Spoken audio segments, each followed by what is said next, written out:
అనగనగా రాజోలు అనే గ్రామంలో వివేక అనే ఒక పండితుడు ఉండేవాడు. అతను రాజుగారి దగ్గర కొలువు చేస్తూ ఉంటాడు. వివేక చాలా తెలివైనవాడు. ఎవరైనా కష్టాల్లో ఉంటే వారికి సరైన సలహా ఇచ్చి ఆ సమస్య నుండి బయటపడేలా చేసేవాడు. అయితే ఆ ఊళ్ళో దొంగల బెడద ఎక్కువ అవుతూ వస్తోంది. ఒక ఇంట్లో దొంగతనం చేసిన ఇద్దరు దొంగలు ఇలా మాట్లాడుకుంటూ ఉంటారు. అమ్మయ్యా, ఈ రోజు బాగానే ముట్టాయి.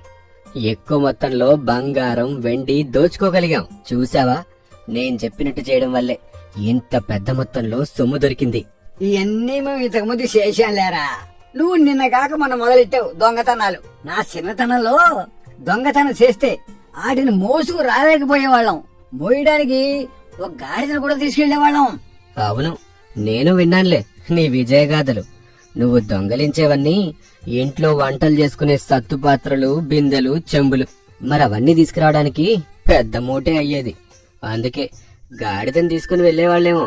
చెప్పావు లేరా పెద్ద మోనగాడివి. నేను నేర్పబట్టే నువ్వు ఇంత పెద్ద దొంగ అయ్యాన సంగతి మర్చిపోకు. ఇప్పుడంటే వయసు అయిపోయింది గాని ఇంతకు ముందు 20 అడుగుల కూడా ఇట్టే దూకేసేవాడిని తెలుసా. నువ్వన్నది నిజమేలే. నువ్వే దొంగతనం చేయడం నేర్పించావులే గాని అప్పటికన్నా ఇప్పుడు పెద్ద దొంగతనాలు చేయగలుగుతున్నాం కదా. అవును బాబాయ్, నువ్వింత పెద్ద దొంగవు కదా. మరి నిన్ను రాజభటులు ఒకసారి పట్టుకుని చెరసాల్లో వేసి 3 సంవత్సరాలు కారాగార శిక్ష వేశారంటగా. అవునరా, నేను పెద్ద మొత్తంలో దొంగతనం చేద్దాం కదా అని గాడిదను కూడా తీసుకెళ్ళావా. అదేంటో ఆ రోజు ఒకే ఒక్క దొంగతనం చేయగలిగాం. తిరిగి అలసిపోయాన్ని నేను గాడిద ఎక్కి కూర్చున్నా. అది బాగా ఆకలి మీద ఉన్నట్టుంది. నేనెక్కగానే గట్టిగా అరిసి ఒక్కసారి నన్ను ఎత్తి కింద పడేసింది. ఆ అరుపులకి ఊళ్ళో వాళ్ళు లేచి నన్ను పట్టుకుని రాయిబొట్లకు అప్పగించారు. ఇదిగో నీకు రావాల్సిన వాట. మళ్ళీ ఎప్పుడు దొంగతనం చేయాలో నేను చెప్తా, అప్పుడొద్దు గాని. ఏంటి ఈ రోజు నా వాటా తగ్గించేసినట్టున్నావు? నీకేమో పెద్ద మూట, నాకు చిన్న మూట. అవును, నువ్వు చేసిందేంటి? ఎవరైనా వస్తున్నారో లేదో కాపలా గాయటం, అంతేగా. దొంగతనం చేయడం కన్నా ఎవరైనా వస్తున్నారో లేదో చూసి నిన్ను అప్రమత్తపరచడమే ముఖ్యము. సరే, ఈసారికి తీసుకెళ్తున్నా. ఈసారి మాత్రం నాకు సమాన వాట ఇస్తానంటేనే నీతో వచ్చేది, లేకుంటే లేదు. సరేలే, ఎప్పుడో జరగబోయే దాని గురించి ఇప్పుడే ఆలోచించడం ఎందుకులే గాని తెల్లవారకు ముందే నువ్వు బయలుదేరు. అలా వారిద్దరూ తమ వాటాలు పంచుకొని ఎవరి దారిన వారు వెళ్లిపోతారు. ఆ మరుసటి రోజు ఉదయం వివేక భార్య విజయ, ఏంటండి, మా నాన్నగారుండే ఊర్లో దొంగలు పడ్డారంట. అక్కడ ఉన్న ఎవరో పెద్ద మనిషి ఇంట్లో బంగారం వెండి దోచుకుని పోయారంట. వాళ్ళు చూస్తుంటే గజ దొంగల్లా ఉన్నారు. ఆ పెద్ద మనిషి ఎవరో కాదు, మా రాజుగారి కొలువులో పనిచేసే నా తోటి ఉద్యోగే. అతను ఉదయం నాకు చెప్పాడు. అమ్మో, రాజుగారి కొలువులో పనిచేసే వారింట్లోనే దొంగతనం చేశారంటే వాళ్ళు గజ దొంగలే అయ్యుంటారు. అవును, వాళ్ళు ఎవరి దగ్గరైతే పెద్ద మొత్తంలో బంగారం వెండి ఉంటాయో వాళ్ళనే లక్ష్యం చేసుకుని దొంగతనాలు చేస్తున్నారంట. మీ నాన్నగారు ఉన్న ఊరే కాదు, ఆ దొంగలు ఇప్పటికే చాలా ఊర్లలో దొంగతనాలు చేస్తున్నారంట. మరి ఈ విషయం రాజుగారికి తెలిసి వాళ్ళ మీద ఎటువంటి చర్య తీసుకోలేదా? ఎందుకు తీసుకోలా?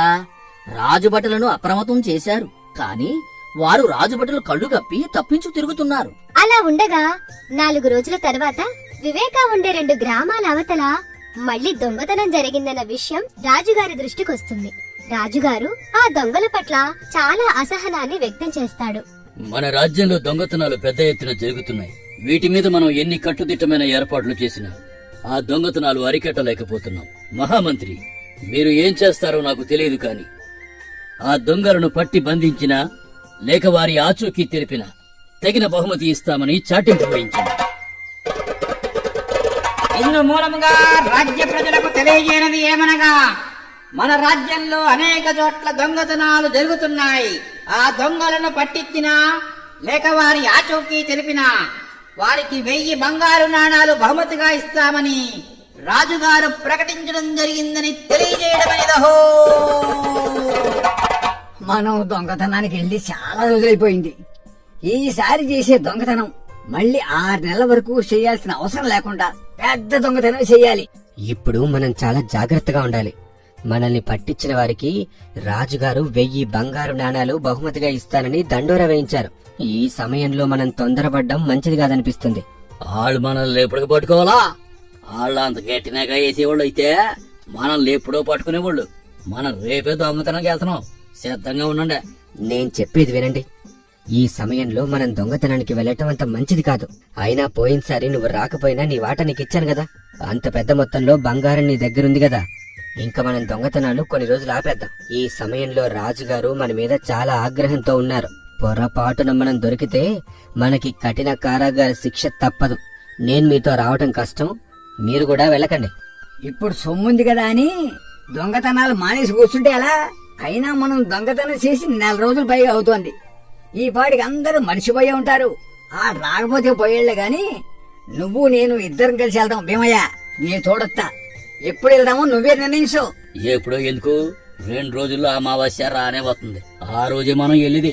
నువ్వు వచ్చినా రాకపోయినా వెళ్ళేది ఖాయం. తర్వాత నీ ఇష్టం రాంగడు. మనం కొన్ని రోజులు వేచుందాం. నగర ముఖద్వారం వద్ద రాజభటులు కాపలా కాస్తున్నారంట. వాళ్ళని ఎన్నిసార్లు బోల్తా కొట్టించి వెళ్ళి దొంగతనాలు చేసుకొచ్చావు. వాళ్ళని తప్పించుకున్న నగరంలోకి వెళ్ళే ఉపాయం నా దగ్గర ఉందిలే గాని నువ్వు మాతో వస్తున్నావా, రావట్లేదా? నేను రావటం లేదు. మీరు కూడా వెళ్లకుండా ఉండటం మంచిదని మరొక్కసారి చెప్తున్నా. అలా రంగడు ఎంత వారించినా వాళ్ళు అమావాస్య రోజు దొంగతనం చేయడానికి నిర్ణయించుకుంటారు. ఎరా భీమయ్య వెళ్తానికి సిద్ధంగా ఉన్నావా? మరి రాజభట్లు ముఖద్వారం దగ్గర కాపలా ఉన్నారంట. వాళ్ళ నుంచి మనం తప్పించుకుని ఎలా లోపలికి వెళ్ళేది? నీ దగ్గర ఉపాయం ఏదో ఉందని చెప్పావట, ఏంటది? నా దగ్గర ఉన్న ఉపాయం నీకు అర్థమవుతులే గానీ ఇదిగో ఈ కొండాన్ని నెత్తినెట్టుకో. 2వ కొండ నా నెత్తినెట్టుకుంటాను. ఇద్దరం కలిసి వెళ్దాం. జాగ్రత్తగా పట్టుకోవాలా. కొండ మాత్రం చేరినా మన ప్రాణాలకి మొత్తం దెబ్బతింటది. ఇందులో ఏముంది ఏంటి? అంత జాగ్రత్తగా గుడ్డ కట్టి ఉంచావు. ఇందులో రుచికరమైన లడ్డూలు ఉన్నాయి. వీటిని జాగ్రత్తగా అట్టుకుని రావాలా. ఈ ఏ మనల్ని నగరంలోకి తీసుకెళ్తాయి. నీ పనల్లా ఈ కొండను నెత్తినెట్టుకుని రావటమే. నువ్వు ఒక మాట కూడా మాట్లాడడానికి ఇల్లేదు. నిన్నాడు చూసి మోగొడనుకోవాలా. అంతా నేను చెప్పినట్టే జరగాల. నీ సొంత తెలివి ఇక్కడ ప్రదర్శించొద్దు, సరేనా? అలా ఇద్దరు కలిసి బయలుదేరి వెళుతూ ఉంటారు. దారిలో ఇలా అనుకుంటూ ఉంటారు. అబ్బా ఇది చాలా బరువుగా ఉందిరా భీమయ్య. కుండను కొంచెం దించమంటావా? ఆకలి కూడా వేస్తోంది. ఇందులో 4 లడ్డూలు తింటే కొండ బరువు తగ్గుతుంది, నాకు ఆకలి తీరుతుంది. ఏమంటావు? బాబాయ్ నీకెన్నిసార్లు చెప్పినా బుద్ధి రాదు. అయిన నువ్వు తినడానికి తీసుకురాలేదు. అయినా నేను మాట్లాడొద్దని అన్నాను కదా. ఎందుకు మాట్లాడుతున్నావు? అదిగో మోక ద్వారం దగ్గరికి రాని వచ్చాం. అక్కడ రాజభట్లు ఉన్నారు. నువ్వు మోగోళ్ళు నటించాలా. అది గుర్తిట్టుకో. ఏ మాత్రం కూడా నువ్వు మాట్లాడద్దు. వాళ్ళు అక్కడ మాట్లాడుకుంటుంది కొంత దూరంలో ఉన్న వివేకకి వినబడుతుంది. వీళ్ళెవరు? వీళ్ళని ఇంతకు ముందు ఎప్పుడూ చూసినట్టు లేదు. మాటలు చూస్తే ఏదో కీడు తలపెట్టడానికి వెళుతున్నట్టు అనిపిస్తుంది. వీళ్ళకి తెలియకుండా వెంబడిస్తే ఏమి చేయబోతున్నారో తెలుస్తుంది. అలా ఆ ఇద్దరిని వివేక వాళ్లకు తెలియకుండా వెంబడించి వెళతాడు. వాళ్ళు నేరుగా రాజద్వారం దగ్గరికి వెళతారు. వాళ్ళిద్దరిని భటులు అడ్డగించి ఇలా అడుగుతారు. ఎవరు మీరు? ఈ సమయంలో ఎక్కడికి వెళ్తున్నారు? మేము వంటోళ్ళవండే. రాజుగారి కొలువులో పనిచేసే ఈ వివేక గారింట్లో ఏదో వ్రతం ఉందంటండే. భోజనాల్లో లడ్డూలు వడ్డించుతుంది. ఈ నాళ్ళకి అందజేద్దామని వెళ్తున్నామండి. అవునా? మరి ఈ విషయం మాకెవరు చెప్పలేదే? ఇది కొంత దూరం నుండి గమనిస్తున్న వివేక భోజనాల్లో లడ్డూలు నేను ఎవరికీ తయారు చేయమని చెప్పలేదే. ఆహా, అంటే ఇక్కడ జరుగుతున్నవి అన్ని విషయాలు చాకచక్యంగా తెలుసుకుని వాటిని వీళ్ళకు అనుకూలంగా మలుచుకుని దొంగతనాలు చేయడానికి వచ్చిన దొంగలు వీరేనన్నమాట. లేకపోతే రేపు మా ఇంట్లో జరగబోయే వ్రతం గురించి మాకు తెలిసిన కొద్ది మందికి మాత్రమే చెప్పాం. వీళ్ళకి ఆ విషయం ఎలా తెలిసింది? చూద్దాం అసలు వీరు ఏం చేయబోతున్నారు. వివేక్ గారింట్లో ఏ చిన్న కార్యక్రమం జరిగినా తెలిసిన వారికి భోజనాలు పెడుతుంటారులే. అవునండి, మేము స్వచ్ఛమైన నెయ్యితో మిఠాయిలు తయారు చేస్తామని వివేక గారు ఎప్పుడు మా దగ్గరే తయారు చేస్తూ ఉంటారు. ఒక్కసారి తిన్నారంటే మళ్ళీ మళ్ళీ కావాలంటారు. మీరు లడ్డు రుచి చూస్తారేటి? ఆహా, అంత బాగుంటాయా? ఏది ఒక లడ్డూ పెట్టు, తిని చూస్తా. అలా భీమయ్య ఒక లడ్డూ తీసి కాపలా భటుడికి ఇస్తాడు. అబ్బా ఎంత రుచిగా ఉందో, చాలా బాగుంది. మరో లడ్డు ఇవ్వమంటారయ్యా? తినండి, పర్లేదు. చెప్పిన దానికన్నా చాలా ఎక్కువ తీసుకొచ్చాం. మీరు తిన్నా ఇంకా చాలా లడ్డూలు ఉంటాయి ఇందులో. తీసుకోండి. అలా అక్కడ ఉన్న కాపలా భటులకి లడ్డూలు పంచి పెడతాడు. ఆ లడ్డూలలో మత్తు పదార్థం కలిపి ఉండడం వల్ల అవి తిన్నవారందరూ మూర్ఛపోతారు. అదంతా గమనిస్తున్న వివేక ఆశ్చర్యపోతాడు. బాబాయ్ వీళ్ళు పడిపోయారు. పద త్వరగా లోపలికి వెళ్ళి పని కానిచ్చుకొచ్చేద్దాం. అమ్మా, ఈ దొంగలు ఎంత తెలివైన వాళ్ళు. రాజుభటులను బోల్తా కొట్టించి నగరంలోకి ఎలా ప్రవేశించారో వీళ్లను తక్షణం రాజుభటులకు పట్టించి వీళ్ల మోసం బయట పెట్టించవలసిందే. అలా వివేక వాళ్ళ ఆచూకీ గురించి రాజభటులకి తెలియచేస్తాడు. ఆ దొంగలని వారు బంధించి రాజుగారి ముందు ప్రవేశపెడితే రాజుగారి వారికి 3 సంవత్సరాల కఠిన కారాగార శిక్ష విధిస్తాడు. భళా వివేక భళా, మనం వెతుకుతున్న దొంగలను పట్టించాం. నీకు 1000 బంగారు నాణేలు బహుమతిగా ఇస్తున్నాను. ధన్యుడని మహారాజా, ఇందులో నేను చేసిందేమీ లేదు. ఆ రోజు నేను మా మామగారింటికి వెళ్లి వస్తుండగా అనుకోకుండా వారి మాటలు నాకు వినబడడం వల్లే నేను వారిని అనుసరించి పట్టించగలిగాను. ఆ రోజు నుండి రాజ్యంలో దొంగతనాలు జరగలేదు. అలా 3 సంవత్సరాలు గడిచిన తర్వాత ఆ దొంగలిద్దరూ కారాగార శిక్ష ముగించుకుని తిరిగొస్తారు. ఎరా వచ్చారా? నేను చెబుతానే ఉన్నా కదరా, వెళ్ళొద్దురా అంటే వింటేనా? చూసారా రాజభటులు ఎంత అప్రమత్తంగా ఉన్నారో, మీరు వెళ్ళగానే పట్టుకున్నారు. ఇదంతా రాజభటులు చేసిన పని కాదురా. ఆ వివేక ఉన్నాడే, ఆడు మనల్ని ఎక్కడి నుండి గమనించడు గాని ఆడి వాళ్ళ మనం దొరికిపోయాం. ఇన్నిసార్లు దొంగతనం చేశాను, నేనెప్పుడూ పట్టుపడింది లేదు. ఎలాగైనా వివేక మీద పగ తీర్చుకోవాల్సిందే. సరైన అవకాశం కోసం ఎదురు చూస్తున్నాను. మళ్ళీ నువ్వేదో పట్టుబడే పథకమే వేస్తున్నావు. అవన్నీ మానుకో. ఇక మళ్ళీ పట్టుబడితే జీవితకాలం కారాగారంలో ఉండాల్సి వస్తుంది. ఈసారి ఎవరికి పట్టుపడకుండా పథకం వేస్తా, చూస్తా ఉండు. మనల్ని పట్టించి 1000 బంగారు నాణేలు బహుమానం పొందుతాడా? ఆ 1000 బంగారు నాణేలతో పాటు ఆడి దగ్గర మొత్తం సొమ్ము దోచుకోపోతే నా పేరు బేమై కాదు రే. అలా వారు మళ్ళీ బుద్ధి మార్చుకోకుండా ఈసారి వారు ముగ్గురు కలిసి ఒక దొంగతనం చేస్తారు. ఆ విషయం రాజుగారికి తెలిసి ప్రజలను అప్రమత్తం చేస్తాడు. రాజభటులు కూడా అప్రమత్తంగా ఉంటారు. చూడు విజయ, ఆ దొంగలు మళ్ళీ రాజ్యంలో దొంగతనాలు చేయడం మొదలు పెట్టారంట. వారు దుర్మార్గులు. నేను పట్టించానని నా మీద పగ పెంచుకుని ఉండవచ్చు. మన ఇంట్లో దొంగతనం చేయడానికి తప్పక ప్రయత్నం చేస్తారు. వాళ్ళు వచ్చినప్పుడు తెలియడానికి నేనిక్కడ కొన్ని ఏర్పాట్లు చేస్తున్నాను. ఏంటండి ఆ రాయికి సన్నని తాడు కడుతున్నారు? ఏం చేయబోతున్నారు? దొంగలు తప్పకుండా మన ఇంట్లో దోచుకోవడానికి వచ్చే అవకాశం ఉంది. అందుకే వాళ్ళు ఎటు నుండి లోపలికి రావాలని ప్రయత్నించినా ఈ తాడు తగిలి ఆ రాయి కింద పడుతుంది. ఆ శబ్దం మనకు వాళ్ళు వచ్చినట్టు తెలియజేస్తుంది. అయినా వాళ్ళెందుకు వస్తారండి? మీరు రాజపరివారంలో పనిచేస్తున్నారని ఆ దొంగలకి తెలుసు కదా. ఆ దొంగలు ఎవరి దగ్గర సొత్తు ఎక్కువగా ఉంటుందో వాళ్ళనే లక్ష్యం చేసుకుని దొంగతనం చేస్తారు.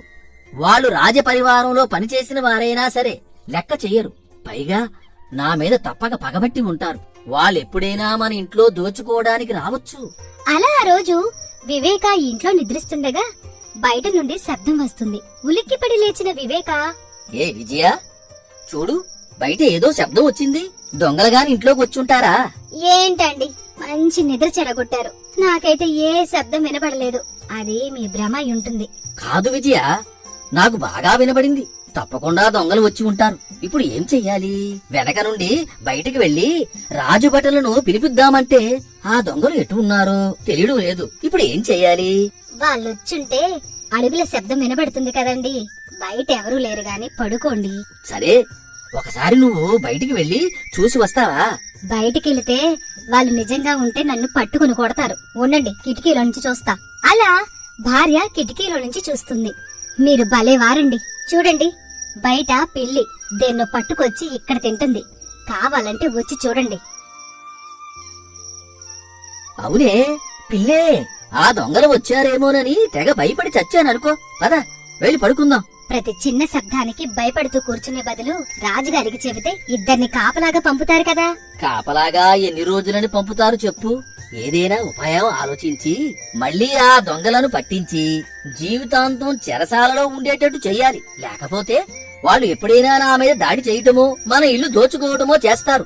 అలా మరుసటి రోజు ఉదయం వివేక వెళ్లి మంత్రి గారిని కలుస్తాడు. ఏమిటి వివేక, ఇటు వచ్చావు? సొంత పని మీద లేక ఏమైనా రాజకార్యమా? మంత్రి గారు, మనం ఈ మధ్య ఒక గజ దొంగను విడిచిపెట్టాం కదా. అదేనండి ఆ భీమయ్య గాడు. వాడిని పట్టించానని నా మీద ఏమైనా పగబట్టి ఉంటాడని నా అనుమానం. అవునా? మీకెందుకు అనుమానం వచ్చింది? వాణ్ణి మీ ప్రాంతంలో మళ్ళీ ఏమైనా చూశారా ఏమిటి? కాదండి, వాడు ఎవరి మీదైనా పగబడితే వాళ్ళంతు చూసేదాకా వదలడట. వాడు నన్ను ఏమైనా చేస్తే నాకు మీలాగా పోరాడే శక్తి లేదు. మీరే నాకు ఏమైనా సహాయం చెయ్యాలి. నేనేం చేయనయ్యా? నన్నేమైనా మీ ఇంటి దగ్గర కాపలాగా ఉండమంటావా ఏమిటి? వాడు నీ జోలికి రాడు అంటే వినవే? మీకేంటండి, మీరు అంత పొలంలో ఉంటారు. మీ చుట్టూ ఎప్పుడు 10 మంది కాపలా ఉంటారు. నేనా చిన్న ఉద్యోగిని. నీ ఉద్దేశం ఏమిటి? మీ ఇంటి దగ్గర కూడా రాజభటులను కాపలా పెట్టమంటావు అంతేనా? అవునండి, మా ఇంటి దగ్గర 2 భటులను కాపలా ఉంటే బాగుండుననిపిస్తుంది. చాలే ఇంకా ఇలా అందరి ఇళ్ల దగ్గర కాపలా పెట్టుకుంటూ పోతే ఉన్న భటులంతా మీ కాపలాలకే సరిపోతారు. నా ఉద్దేశ్యం అది కాదు. వాడు అసలే కరుడు కట్టిన దొంగ, అందుకే. వివేక, మీ మీదున్న గౌరవంతో ఇంతసేపు మాట్లాడాను. ఇక మీరు వెళ్ళండి. అలా వివేక ఎంత చెప్పినా మంత్రి ఆయన మాటలు పట్టించుకోడు. అలా ఉండగా 2 రోజుల తర్వాత ఆ రాజ్యంలో మళ్లీ దొంగలు పడతారు. ఆ రాజ్యంలో ప్రముఖ వ్యాపారి ఇంట్లో పెద్ద మొత్తంలో బంగారం, వెండి దోచుకుపోతారు. అది తెలిసిన రాజు అందరినీ సమావేశపరుస్తారు. రాజ్యంలో దొంగల బెడద తగ్గింది అంటే ఇదేమిటండి మంత్రి గారు? మళ్లీ దొంగతనాలు మొదలయ్యాయి. మన కాపలాదారులు ఏం చేస్తున్నారు? మహారాజా, నాకు ఆ గజ దొంగ భీమయ్య మీదనే అనుమానం. వాడి శిక్ష ముగించుకుని వెళ్లిన తర్వాత జరిగిన మొట్టమొదటి దొంగతనం ఇది. వాడు చెరసాల్లో ఉన్నంతకాలం రాజ్యంలో ఎటువంటి దొంగతనాలు జరగలేదు. ఆ భీమయ్యను పట్టి బంధిస్తే ఈ దొంగతనాలను అరికట్టవచ్చు. కానీ ఆ భీమయ్య ఉండేది దండకారణ్యంలో. వాణ్ణి బంధించడం అంత సులువైన పని కాదు. మీరు అనుమతిస్తే ఆ భీమయ్యను, వాడి ముఠాను బంధించడానికి నా దగ్గర ఒక ఉపాయం ఉంది మహారాజా. ఆహా, అద్భుతం! మీరు అనుకున్నట్టే చెయ్యండి. మీకు ఏమి కావాలన్నా మంత్రి గారు ఏర్పాటు చేస్తారు. అలా వివేక కొంతమంది రాజపరివారాన్ని తీసుకొని అడవి మార్గం గుండా ప్రయాణం చేస్తూ ఉంటాడు. అరే చూడండిరా, ఏదో రాజుగారి పరివారం ఇటుగా వస్తుంది. చూస్తా ఉంటే చాలా విలువైన వస్తువులకి తీసుకెళ్తున్నట్టున్నారు. అవునరా, దానికి కాపలాళ్ళు కూడా చాలా తక్కువగా ఉన్నారు. పదండి, వాళ్ళ మీద దాడి చేద్దాం. పనిలో పన వివేక గాడు కూడా ఉన్నాడు రా. ఆడిని ఈసారి వదిలేది లేదు. అంత సొత్తని రోజు. అలా వారు ఆ రాజపరివారం మీద దాడికి దిగుతారు. అప్పటికే బండిలో ఆ దొంగలకి కనబడకుండా దాక్కున్న రాజభటులు ఒక్కసారిగా ఆ బండ్లలో నుంచి దిగి ఆ దొంగలని బంధిస్తారు. వారిని రాజుగారి ముందు హాజరుపరుస్తారు. రాజుగారి వారికి యావజ్జీవ శిక్ష విధిస్తారు.